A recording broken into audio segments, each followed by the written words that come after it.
નમસ્કાર વિદ્યાર્થી મિત્રો. આપણે આમ ગણીએ તો આજે 2 જાન્યુઆરી, બરાબર. તો 2 જાન્યુઆરી એટલે આપણે નવું વર્ષ કહી શકીએ, પણ આપણું નહીં, ખ્રિસ્તીય, બરાબર. ક્રિશ્ચિયન લોકોનું નવું યર છે, એટલે નવા વર્ષની તો શુભકામના એ બાબતની પણ હોઈ શકે. અને આપણે ધોરણ 11ની અંદર આગળ જોતા જતા આંતરરાષ્ટ્રીય વેપાર, આંતરરાષ્ટ્રીય વેપારની અંદર આયાત કઈ રીતે કરવો, નિકાસ માલ કઈ રીતે, આયાત વિધિ, નિકાસ વિધિની સંપૂર્ણ પ્રક્રિયા વિશે આપણે માહિતી તો મેળવી. પણ એ માહિતી મેળવી લીધા પછી તો આ બધો વેપાર છે, તો આપણે એક બાબત રીતે જોઈએ તો કે એક રાષ્ટ્ર બીજા રાષ્ટ્ર સાથે કરાર કરે, અને એ કરાર દ્વારા જ આંતરરાષ્ટ્રીય વેપાર છે શક્ય બને છે. અને એ કરારને સક્રિય બનાવવા માટે એક સંગઠન બનાવવામાં આવેલું છે, જેને આપણે કહીએ વિશ્વ વ્યાપાર સંગઠન. એ વિશ્વ વ્યાપાર સંગઠન છે એ શું ભાગ ભજવે છે, બરાબર, તેના વિશે આપણે માહિતી મેળવવાની છે. આપણે ધોરણ 10 સુધી અભ્યાસ કરી ગયા, બરાબર, કે અલગ અલગ પ્રથમ વિશ્વયુદ્ધ અને દ્વિતીય વિશ્વયુદ્ધ. તો બંને જે વિશ્વયુદ્ધ થયા એમાં આપણે ખાસ કરીને બીજા વિશ્વયુદ્ધ પછી આંતરરાષ્ટ્રીય ક્ષેત્રે રાજકીય સમીકરણોમાં ફેરફાર ઘણા બધા થયા. શું કામે ફેરફાર થયા? તો કે યુદ્ધમાં રોકાયેલા કેટલાક રાષ્ટ્રો આર્થિક રીતે ખુવાર થયા. ખુવાર એટલે નુકસાન થયા. અને નવી રાજકીય પરિસ્થિતિમાં વિશ્વ સમુદાયને વેપારમાં અન્ય ક્ષેત્રો સાથે સહયોગ સાધવા માટે કંઈક સંગઠનની જરૂરિયાત ઊભી થઈ.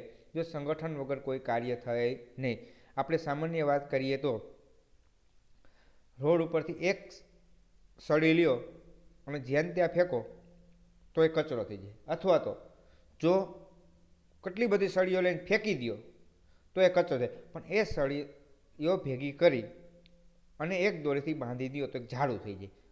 ઝાડુ થઈ ગયું એટલે એક કામમાં આપણને ઉપયોગમાં આવતી વસ્તુ થઈ જાય, બરાબર. એમ એક કોઈ પણ વસ્તુનું સંગઠન હોવું જોઈએ. જો એ બધી સળીઓ ભેગી થઈ અને સંગઠન બન્યું તો એની કિંમત થઈ. જો જુદી જુદી હતી તો કચરો ગણી અને લોકો એને ફેંકી દેતા, સળગાવી દેતા હતા. એમ વિશ્વની અંદર પણ બધા દેશોનું એક સંગઠન બનાવ્યું, અને સંગઠનને કારણે છે એ આંતરરાષ્ટ્રીય વેપાર છે એ થાય. તો એના માટે આપણે કહીએ તો એ સંગઠન થયું. સંગઠનના કારણે આંતરરાષ્ટ્રીય વેપાર સંધિકરણની શરૂઆત થઈ, અને એ સંધિકરણની અનુસાર દરેક દેશે પોતાની જરૂરિયાત અનુસાર નાકાબંધી કે વાડાઓ ઊભા કર્યા. તેનાથી જોઈએ તેવો વિકાસ કરી શકાય નહીં. આપણે સામાન્ય બાબતથી વાત કરીએ તો, જો એક કુટુંબની દ્રષ્ટિએ વાત કરીએ તો 2 ભાઈઓ હોય તો 2 ભાઈઓ ભેગા હોય તો કુટુંબનો વિકાસ થાય. જો એ 2 ભાઈઓ જુદા થાય, વાડા કરે, ભાગલા પાડે, વાડા એટલે ભાગલા પાડે તો વિકાસ થાય નહીં, અને થાય તો ઓના જેટલો થઈ શકે નહીં. તો એના કારણે આપણે ધોરણ 10ની અંદર અભ્યાસ કરી ગયા કે પાઠ આંતરરાષ્ટ્રીય ઉદારીકરણ. તો ઉદારીકરણની જે ઊભી થઈ, તો ઉદારીકરણની સ્થાપના કરવા માટે વિશ્વ વેપારની શરૂઆત, સંગઠનની શરૂઆત થઈ. તો હવે આપણે જો વિશ્વ વેપાર સંગઠન એટલે શું, એનું કાર્ય શું, ક્યાં વિશ્વ વેપાર સંગઠનનું વડું મથક આવેલું છે, બરાબર, એની આપણે ચર્ચા કરશું. તો વિશ્વ વેપાર સંગઠન એટલે વિશ્વ વેપાર સંગઠનનું કાર્ય આંતરરાષ્ટ્રીય વેપારના સંબંધોને સંચાલન કરવાનું છે. તો જેના કારણે વિશ્વમાં એક જ વેપાર મંચ ઊભો થાય અને વૈશ્વિકીકરણનો માર્ગ અને વ્યાપ વધે, કે વિશ્વ એક કુટુંબ બને. આવા સંગઠનોને સમર્થન આપતા વિશ્વના 104 દેશોએ સહી કરી કે અમે તમારી સાથે છીએ. અને 1 જાન્યુઆરી 1995થી આ સંગઠનની વિધિવત કાર્યવાહી શરૂ કરવામાં આવી. અને ભારતની વાત કરીએ તો ભારત છે WTO એટલે કે વિશ્વ વેપાર સંગઠનનું પહેલેથી જ સભ્ય છે, શરૂઆતથી જ સભ્ય છે. અને એને કારણે વહીવટી સંસ્થાને કારણે સેવા ક્ષેત્રનો ઝડપી વિકાસ થયો, જેવી રીતે કે બેન્કિંગ, વીમો, વાહન વ્યવહાર ક્ષેત્રે જુદા જુદા દેશો વચ્ચે સરહદ રેખાઓ ભૂસાવા માંડી, અને વિશ્વ એક ગામડું થઈ ગયું, વસુધૈવ કુટુંબકમ. એમ અહીંયા ગ્લોબલ વિલેજ બની ગયું. વિશ્વ વેપાર છે એ વિશ્વ બજાર અને વિશ્વ વ્યાપાર સંગઠનને કારણે વિકસતું થયું. આ બધાને કારણે આપણે વાત કરીએ તો ખેતી, ઉદ્યોગો, સ્વાસ્થ્ય વિષયક સગવડોના ઉત્પાદનમાં વધારો કરી અને નિકાસોને વધુ વેગ મળવાની શક્યતાઓ વધી. જેવી રીતે શિક્ષણ ક્ષેત્રની વાત કરીએ તો વિદેશની યુનિવર્સિટીઓએ ભારતમાં આવવાની તક સાંપડી અને ભારતના વિદ્યાર્થીઓએ વિદેશમાં જવાની તક સાંપડી. જેવી રીતે America, Canada, Australia, Germany, Japan જેવા વિવિધ દેશોની યુનિવર્સિટીએ ગુજરાત સહિત ભારતના વિવિધ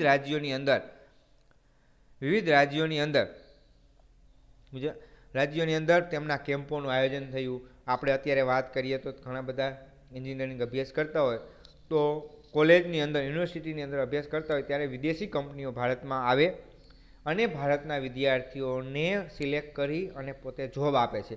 અને આપણે કહીએ કે ભાઈ કઈ યુનિવર્સિટીની અંદર અભ્યાસ કરી તો જોબ પ્લેસમેન્ટ સારું, આપણે કહીએ ને કઈ કોલેજની, તો એ જોબ પ્લેસમેન્ટ એટલે શું? તો કે વિદેશની યુનિવર્સિટીના જે લોકો આવે છે અને ભારતના વિદ્યાર્થીઓને એમાં સામેલ કરે છે, એમને તક આપે છે. એટલે આવા કેમ્પનું આયોજન કરવામાં આવ્યું. બીજી બાબત કહીએ તો આંતરરાષ્ટ્રીય વેપાર અને સંધિ કરાર, GATT, general agreement on trade and tariff, એટલે કે કાયદો, બરાબર, કરાર. તો ભારત સરકારે પોતાના દેશના ઉદ્યોગ ધંધાને વિદેશી પ્રવાહો સાથે જોડવા વિવિધ દેશો સાથે કરાર કર્યા, જેને આંતરરાષ્ટ્રીય સંધિ કરાર તરીકે ઓળખવામાં આવે છે. તો એની પ્રથમ બેઠક ક્યાં થઈ હતી? તો કે સ્વિટ્ઝરલેન્ડ દેશ છે એના જીનીવા ખાતે.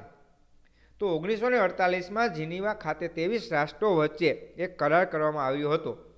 આ કરારનો મૂળભૂત ઉદ્દેશ આંતરરાષ્ટ્રીય વેપારની દિશામાં લઈ જવા ઉપરાંત આંતરરાષ્ટ્રીય વેપારમાં વધારો કરી પ્રાદેશિક સમવિભાજનને ઉત્તેજન આપવાનો હતો.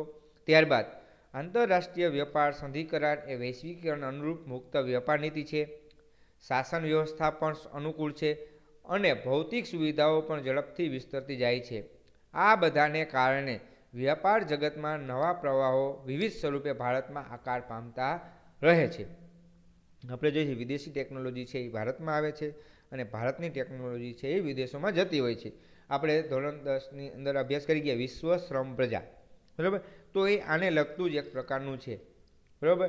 તો ત્યાં હતું બ્રેઇન બહિર્ગમન, બરાબર, આગમન ને બહિર્ગમન, એટલે વિદેશની બુદ્ધિ ભારતમાં આવે ને ભારતની બુદ્ધિ છે એ વિદેશમાં જાય. એટલે કે ભારતના જે નિષ્ણાંતો છે વિદેશમાં જઈને સેવા આપતા હોય, વિદેશના નિષ્ણાંતો જે ભારતમાં સેવા આપતા હોય છે. પણ જો ફાયદા હોય એની સામે ગેરફાયદા હોય છે. તો આંતરરાષ્ટ્રીય વેપાર કરવો હોય તો સમસ્યાઓ પણ હોય છે. તો પહેલી બાબત છે તો કેવી સમસ્યાઓ? તો આપણે જોઈશું કે ચલણની સમસ્યા પહેલી આવે, ચલણ અને પૈસો. તો જુદા જુદા દેશોના જુદા જુદા ચલણો હોવાથી સોદાની પતાવટમાં ચલણની મુશ્કેલી રહે છે. તો આયાતકાર અને નિકાસકાર પાસે વિવિધ પ્રકારના હુંડિયામણ અંગેની જરૂરી જાણકારી ન હોય તો આવી મુશ્કેલી વધારે રહે છે. કારણ કે આપણે કયા દેશનું કયું ચલણ હાલે છે, એ ચલણની અન્ય દેશોમાં શું કિંમત છે એની આપણને પૂરી જાણકારી હોતી નથી. ત્યારબાદ બધા દેશોની ભાષા એક સરખી હોતી નથી, એટલે ભાષાની સમસ્યાઓ છે. બધા દેશોના લોકોને ભાષા આવડતી નથી અને એમાંય ભારતની વાત કરીએ તો અંગ્રેજી ભાષા એ આપણને છે એ મુશ્કેલી પડે, પણ ઘણી ખરે અંશે આપણને થોડીક આવડે છે. પણ હજી પણ આવા જે પછાત દેશો છે એવા દેશોના લોકોને વધારે ભાષાની મુશ્કેલી રહે છે. પછી આંતરરાષ્ટ્રીય વેપાર એટલે અંતર પુષ્કળ હોય છે. તો અંતર વધારે હોવાથી સંદેશાવ્યવહાર અને માલ સામાનની હેરફેર કરવા માટે પણ ખૂબ જ સમય વહી જાય છે. પ્રતિબંધો અને અંકુશ, કે બધા દેશોની અંદર નિયમો એક સરખા હોતા નથી, એટલે ઘણા બધા પ્રતિબંધો હોય તો એને આપણે સહન કરવા પડે છે. તો આંતરરાષ્ટ્રીય વેપારમાં જુદા જુદા દેશો પોતાના રાજકીય નીતિ અને આર્થિક નીતિ અનુસાર અનેક પ્રકારના નિયંત્રણો મૂકે છે. સરકારના વધુ પડતા નિયંત્રણોને કારણે આંતરરાષ્ટ્રીય વેપાર છે અવરોધાય છે, બરાબર. ત્યારબાદ આપણે કંઈ જોખમ, તો કે જોખમ આપણને ખબર છે ભાઈ, દરિયાઈ માર્ગે માલ લઈ જવો હોય કે હવાઈ માર્ગે માલ લઈ જવો હોય તો માલને હવામાનથી નુકસાન થાય, દરિયાઈ જતો હોય દરિયાઈ માલ ડૂબી જાય, ઘણી વખત દરિયાઈ ચાંચિયાઓ દ્વારા માલને લૂંટ થાય, ઘણા બધા જોખમો રહેલા છે. આગળ જોઈ ગયા આપણે વીમો, બરાબર. તો એ જોખમ માટે વીમો હોય છે, પણ આપણે માલનો હેરફેર માટે જોખમનો ડર રહેતો હોઈએ છીએ. પછી અન્ય દેશો સાથે કાયદાઓ છે એમાં તફાવત હોય છે. બધા દેશના કાયદાઓ એક સરખા હોતા નથી, તો એ કાયદાઓને સમજવામાં પણ સમસ્યાઓ રહે છે અથવા મુશ્કેલી રહે છે. પછી વેપારી સંપર્કનો અભાવ, તો દૂર દૂર રહેતા હોવાથી વેપારીઓ સંપર્ક ઓછો થાય છે. કારણ કે બે દેશોનું વચ્ચેનું અંતર વધુ હોય ત્યારે વેપારીઓ એકબીજાથી તદ્દન અજાણ હોય છે. તો આયાતકાર અને નિકાસકાર વેપારી વચ્ચે પરસ્પર સીધો સંપર્ક ન હોવાથી ઘણી વખત નાણાંની ચૂકવણીમાં મુશ્કેલી ઊભી થતી હોય છે. પછી આંતરરાષ્ટ્રીય વેપારમાં તોલમાપની મુશ્કેલી, કારણ કે બધે જગ્યાએ તોલમાપ એક સરખા હોતા નથી. અલગ અલગ દેશોના તોલમાપ છે જુદા જુદા હોય છે. તો જુદા જુદા તોલમાપને હિસાબે પણ સમસ્યાઓ ઊભી થતી હોય છે. તો હવે આપણે જોઈ ગયા બે પાઠ, આંતરિક વેપાર અને આંતરરાષ્ટ્રીય વેપાર. બરાબર, આખા બે ચેપ્ટર આપણે જોયા. તો એ જોઈએ હવે આંતરિક વેપાર અને આંતરરાષ્ટ્રીય વેપાર વચ્ચે તફાવત શું છે. તો પહેલું આપણે કહીએ કે ભાઈ એક ભૌગોલિક સીમાઓની અંદર થતો વેપાર એટલે આંતરિક વેપાર, જ્યારે બીજો ભૌગોલિક સીમાઓની બહાર થતો વેપાર એટલે આંતરરાષ્ટ્રીય વેપાર. જે ગુજરાતનો વેપાર ભારતના અન્ય રાજ્યો સાથે થાય, જ્યારે આંતરરાષ્ટ્રીય વેપાર ભારતનો વેપાર અન્ય દેશો સાથે થાય. ચલણ, તો કે સમગ્ર દેશમાં એક જ ચલણ હોવાથી નાણાંની ચૂકવણી નિશાબી ગણતરીમાં મુશ્કેલી પડતી નથી. આપણે આગળ જોઈ ગયા જુદા જુદા દેશોમાં ચલણ જુદા જુદા હોવાથી નાણાંની ચૂકવણી અને હિસાબની ગણતરીમાં જુદું જુદું હોય છે. આંતરિક વેપારમાં આપણે જોઈએ કે ભારતમાં જ થતો હોવાથી સમગ્ર દેશના કાયદાઓ એક સરખા હોય છે. જ્યારે આંતરરાષ્ટ્રીય વેપારની વાત કરીએ તો જુદા જુદા દેશોમાં વેપારના માટેના કાયદાઓ જુદા જુદા હોય છે. આંતરિક વેપારની અંદર ભાષાની વાત કરીએ તો આંતરિક વેપારમાં ભાષાની મુશ્કેલી નડતી નથી, જ્યારે એને સામે આંતરરાષ્ટ્રીય વેપારમાં ભાષાની મુશ્કેલી નડે છે, ઊભી થાય છે, કારણ કે બધા દેશોની ભાષા એક સરખી હોતી નથી. પછી આંતરિક વેપારની અંદર સરકારી નિયંત્રણ તો કે ઓછા હોય છે, જ્યારે આંતરરાષ્ટ્રીય વેપારમાં સરકારી નિયંત્રણો વધારે હોય છે. આંતરિક વેપારની અંદર જોખમ જોઈએ તો જોખમનું પ્રમાણ નહિવત પ્રમાણમાં હોય છે, જ્યારે આંતરરાષ્ટ્રીય વેપારમાં જોખમનું પ્રમાણ વધારે જોવા મળે છે, કારણ કે દૂરનું અંતર હોય, દરિયાઈ માર્ગે હોય, હવાઈ માર્ગે હોય તો હવામાનથી ભેજનું નુકસાન થાય, ડૂબી જવું, આવા અનેક જોખમો હોય છે.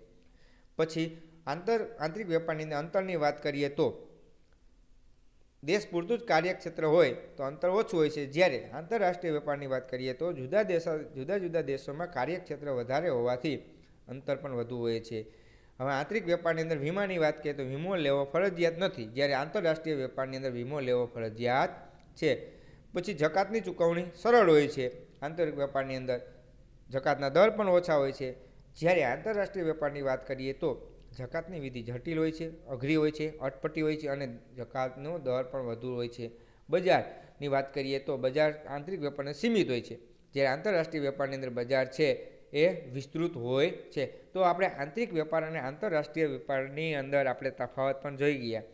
બરાબર, હવે તમારે આ પ્રકરણમાં શું શીખ્યા એ આખો પાઠ છે એ જોઈ લેવાનો. આંતરરાષ્ટ્રીય વેપારનો ખ્યાલ, આંતરરાષ્ટ્રીય વેપારનું મહત્ત્વ, પછી એની અંદર નિકાસ વેપાર માટેના પ્રોત્સાહનો, આયાત વિધિ, નિકાસ વિધિ, વિશ્વ વેપાર સંગઠન અને આંતરરાષ્ટ્રીય વેપાર સંધિ કરાર, આંતરરાષ્ટ્રીય વેપારની સમસ્યાઓ અને છેલ્લે આપણે જોયું આંતરિક અને આંતરરાષ્ટ્રીય વેપાર વચ્ચેનો તફાવત.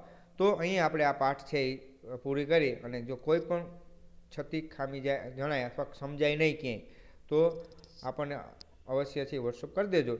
બરાબર, એટલે મને ખબર પડે કે ભાઈ કઈ બાબત છે એ આપણને સમજાણી નથી. તો અહીંયા આપણે 10મો પાઠ છે એ પૂરો થાય છે. બરાબર.